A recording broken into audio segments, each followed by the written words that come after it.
હવે આપણે અત્યારે કેલ્વિન ચક્રની ચર્ચા કરીએ છીએ.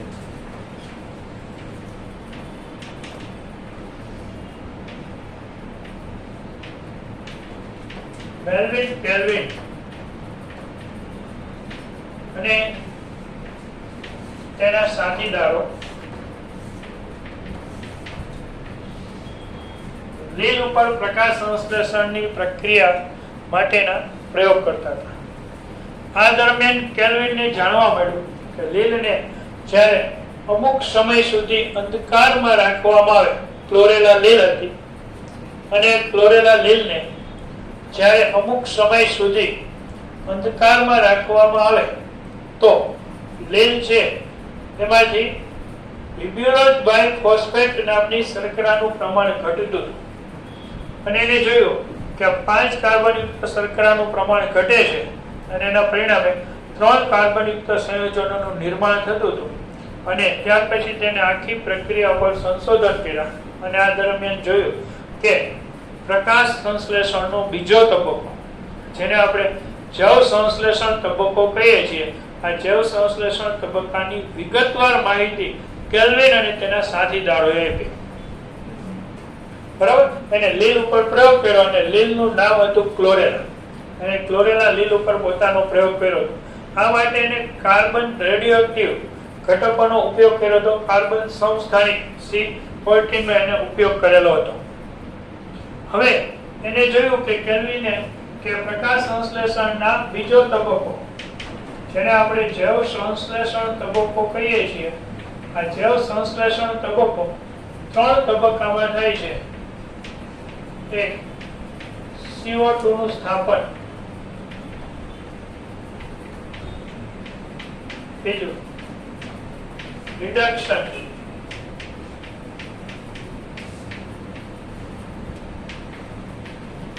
RuBPની પુનઃસર્જન.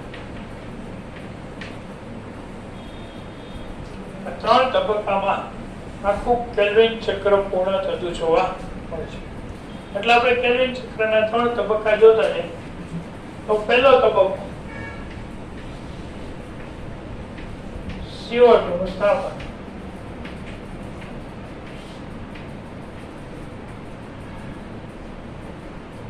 તો CO2 ના સ્થાપનમાં શું થાય કે હરિતકણના આધારક એટલે કે સ્ટ્રોમા 5 કાર્બનયુક્ત રિબ્યુલોઝ બાયફોસ્ફેટ નામની શર્કરાનો અણુ આવેલો હોય. રિબ્યુલોઝ બાયફોસ્ફેટ 5 કાર્બનયુક્ત હરિતકણના આધારકમાં રહેલી શર્કરા છે. રિબ્યુલોઝ બાયફોસ્ફેટ કીટોપેન્ટોઝ પ્રકારની શર્કરા છે. અને આ રિબ્યુલોઝ બાયફોસ્ફેટ સાથે CO2 નો એક અણુ જોડાય, ત્યાં રૂબિસ્કો ઉત્સેચક ભાગ લે. Ribulose bisphosphate carboxyl oxygenase. આપણે 9મા પાઠમાં આવી ગયું કે રૂબિસ્કો ઉત્સેચક છે એ સમગ્ર જીવસૃષ્ટિનું પ્રભાવી પ્રોટીન છે. રૂબિસ્કો ઉત્સેચક સમગ્ર જીવસૃષ્ટિનું પ્રભાવી પ્રોટીન છે. અને અહીંયા સૌપ્રથમ એક 6 કાર્બનયુક્ત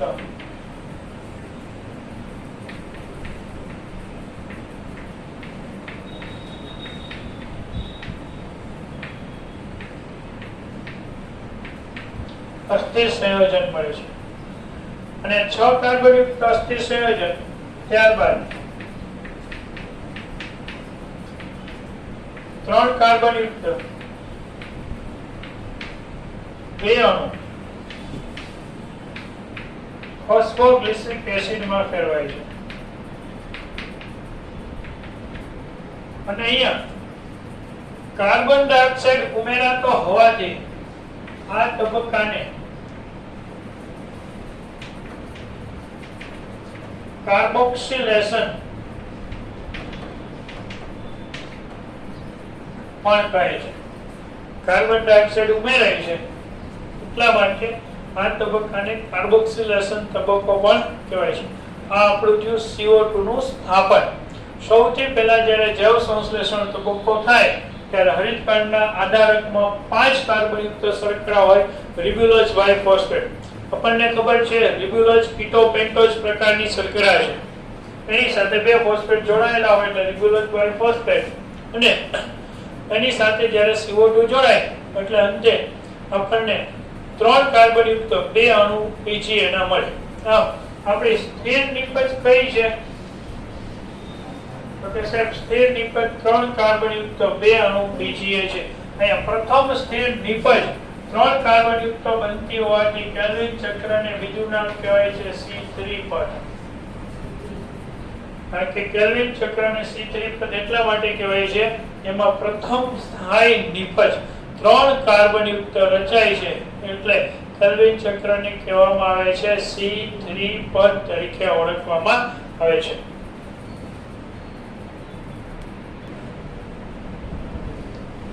કેલ્વિન ચક્ર ની શરૂઆત આપણે જોયું કે સૌપ્રથમ કાર્બોક્સિલેશનની પ્રક્રિયા થાય એટલે આધારકમાં રહેલા 5 કાર્બનયુક્ત રિબ્યુલોઝ બાયફોસ્ફેટ નામની કીટોપેન્ટોઝ શર્કરા સાથે કાર્બન ડાયોક્સાઇડનો અણુ જોડાઈ જાય એટલે આપણને સૌપ્રથમ અસ્થાયી સંયોજન મળશે, અને ત્યાર પછી એમાંથી પ્રથમ સ્થાયી અણુ તરીકે 2 અણુ આપણે ફોસ્ફોગ્લિસરિક એસિડ ના મળે. આ તબક્કા દરમિયાન CO2 ઉમેરાતો હોવાથી તેને કાર્બોક્સિલેશન કહેવાય, અને આ પ્રક્રિયામાં ભાગ લેતો ઉત્સેચક રૂબિસ્કો રિબ્યુલોઝ બાયફોસ્ફેટ કાર્બોક્સાઇલેઝ તરીકે વર્તે અને CO2 ને RuBP સાથે જોડશે. હવે બીજો તબક્કો કેલ્વિન ચક્રનો જોઈએ તો રિડક્શનની પ્રક્રિયા છે.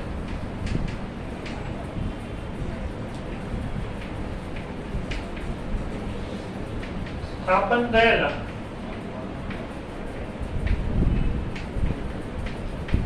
CO2 રિડક્શન થાય. બીજા તબક્કામાં સ્થાપન થયેલા CO2 નું રિડક્શન થાય. સ્થાપન થયેલા CO2 નું રિડક્શન થાય આ દરમિયાન પ્રકાશ પ્રક્રિયા દરમિયાન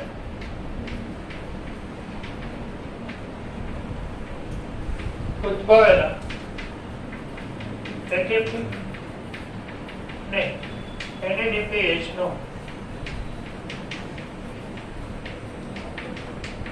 ઉપયોગ થાય અને ફોસ્ફોગ્લિસરિક એસિડ ATP અને NADPH ની મદદથી રિડક્શન થશે. એના પરિણામે ફોસ્ફોગ્લિસરાલ્ડિહાઇડ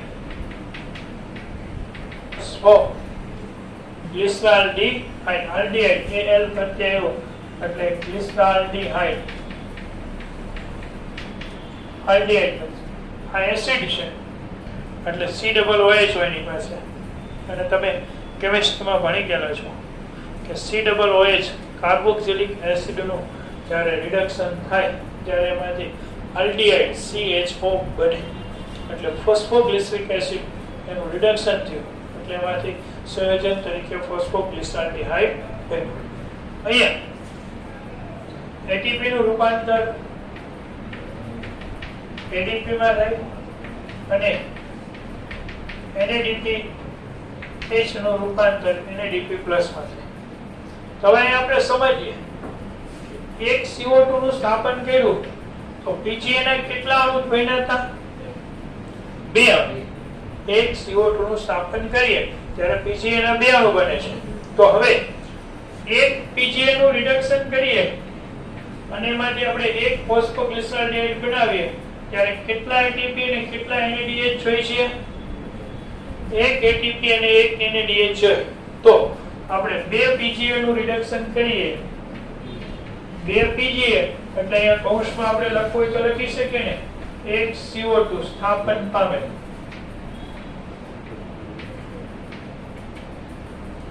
લખી શકીએ ને, કારણ કે એક સ્થાપન પામેલ CO2 માંથી 2 PGA મળ્યા હતા તો 2 pGa માટે અહીં ATP કેટલા વપરાશે 2 અને NADH કેટલા DBH કેટલા જોશે 2 એટલે સામે આપણે PGL કેટલા મળશે 2 PGL મળશે 2 ADP સાથે ફોસ્ફેટ ધરાવતા મળશે અને 2 NADP પ્લસ મળશે આ એક CO2 ના સ્થાપન માટે રિડક્શનની પ્રક્રિયા દરમિયાન 2 ATP અને 2 NADPH વપરાય કેલ્વિન ચક્રમાં એક CO2 ના રિડક્શન માટે કેટલા ATP અને કેટલા NADPH વપરાશે તો કે કેલ્વિન ચક્રમાં એક CO2 ના સ્થાપન માટે 2 ATP અને 2 NADPH બનશે હવે આ રીતે પ્રક્રિયા થતી જાય એટલે આપણે આવું જ્યારે જોઈએ એક સમીકરણ એક ગ્લુકોઝ બનાવવા માટે મારે 6 કાર્બન ડાયોક્સાઇડ નું સ્થાપન કરવું પડે કારણ કે એક ગ્લુકોઝમાં 6 કાર્બન આવેલા હોય એટલે 6 CO2 નું સ્થાપન થાય તો સાહેબ 6 CO2 નું સ્થાપન થાય તો 6 RUBB વપરાય 6 RUBB વપરાય તો 12 PGA મળે 12 PGA નું રિડક્શન થાય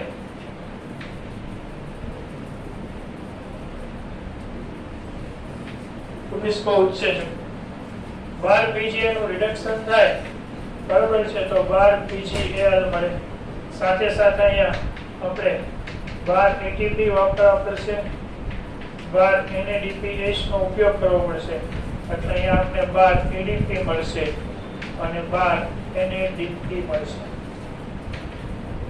એટલે આ રીતના 12 PGAL આપણને મળે હવે ત્યાર પછીનો ત્રીજો તબક્કો છે રિબ્યુલોઇડ બાયફોસ્ફેટ નો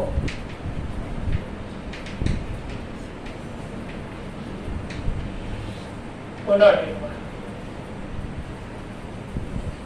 રિબ્યુલોઇડ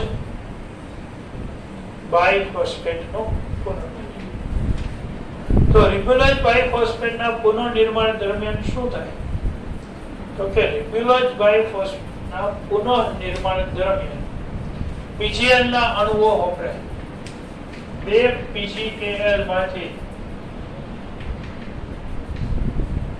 આપણને 10 PGL માંથી આપણને 6 રિબ્યુલોઇડ બાયફોસ્ફેટ પ્રાપ્ત થાય કઈ રીતે કે 10 PGL એટલે 10 ગુણ્યા 3 કાર્બન ટોટલ કાર્બનની સંખ્યા 30 6 RUBP કાર્બનની સંખ્યા 5 ટોટલ કાર્બનની સંખ્યા 30 અને આ દરમિયાન 6 ATP વપરાય અને અંતે આખી પ્રક્રિયાને અંતે એક ગ્લુકોઝ મળે કારણ કે 12 PGL છે માંથી 10 વપરાઈ ગયા અને 2 PGL માંથી શું બની જશે એક ગ્લુકોઝ બનશે તો આપણને એક ગ્લુકોઝ મળે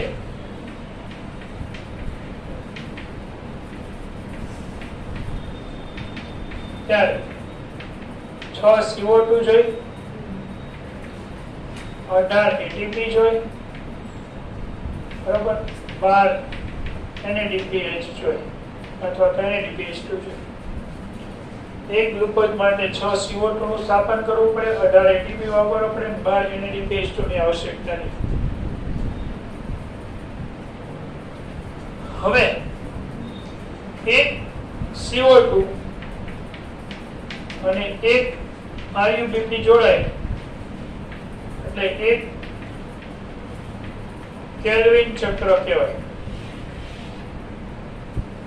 એક CO2 એક RUBP તો એક કેલ્વિન ચક્ર કહેવાય તો એક ગ્લુકોઝ માટે કેટલા કેલ્વિન ચક્ર જોઈએ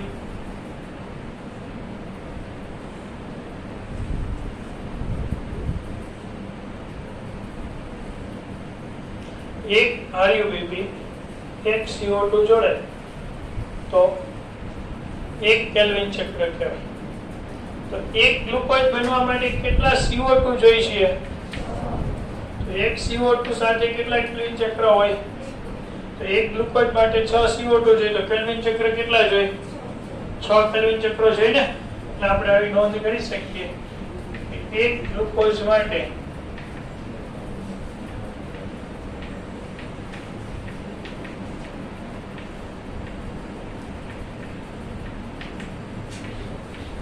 કેલ્વિન ચક્ર જોઈએ અને એક કેલ્વિન ચક્ર દ્વારા દરમિયાન 3 એટીપી અને 2 NADPH2 જોઈએ. એટલે એક કેલ્વિન ચક્ર કેટલા એટીપી વાપરે? 3. NADPH2 કેટલા વાપરે? 2. CO2 કેટલા વાપરે? 1. એક કેલ્વિન ચક્ર એક CO2 વાપરે, 3 ATP વાપરે, 2 NADPH2 વાપરે. બરાબર? એટલે CO2 કેટલા વાપરશે તો કે એક કેલ્વિન ચક્ર દ્વારા વપરાતા CO2 ની સંખ્યા છે એ કેટલી થશે? 1. તો 6 કેલ્વિન ચક્ર દ્વારા બધું 6 ગણું થઈ જાય ને, તો 6 ગણું થઈ ગયું એટલે 6 CO2 18 ATP અને આ 6 CO2 ભેગા થઈ જાય એટલે શું બનાવે? એક ગ્લુકોઝ. તો એક ગ્લુકોઝ માટે કેટલા કેલ્વિન ચક્ર થાય? 6. કેલ્વિન ચક્રની ચર્ચા હતી.